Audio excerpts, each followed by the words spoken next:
bon, dans la vie, on fait des rencontres, hein, on fait des rencontres avec des gens, on fait des rencontres avec des œuvres, on fait des rencontres avec des livres. Je pense que ma rencontre avec Souterre, elle est assez ancienne.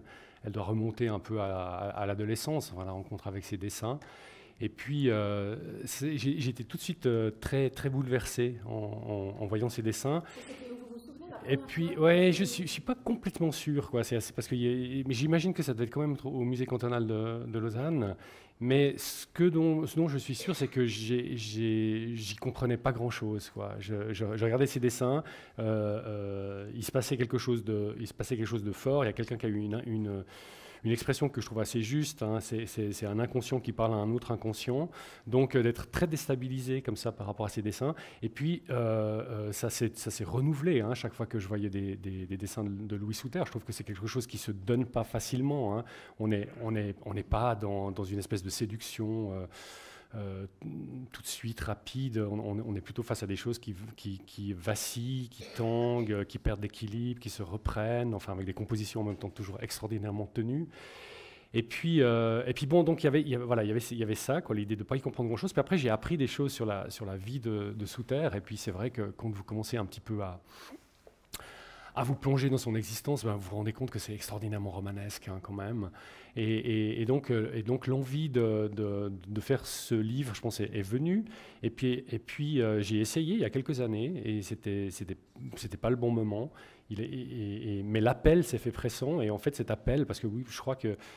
Enfin, pour moi, ça fonctionne un peu comme ça, la littérature. C'est quelque chose de l'ordre de l'appel. Je ne veux pas dire du mal d'autres personnes qui écrivent, mais des fois, il y a des écrivains qui cherchent des sujets. Hein.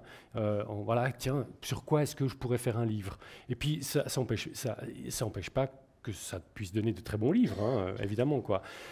Pour moi, ça s'est jamais passé comme ça. Il y a toujours eu, à un moment donné, quelque chose. Oui, bon, je reprends une espèce de...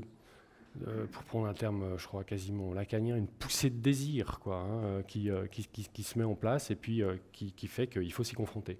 Mais pour Souterre, il fallait mettre en place en fait un terrain qui soit le plus favorable possible. Et puis ce terrain, ça voulait dire d'abord avoir du temps, parce que le problème de l'écrivain, c'est que, à moins de gagner beaucoup de prix, quoi, c'est qu'il faut qu'il fasse d'autres trucs.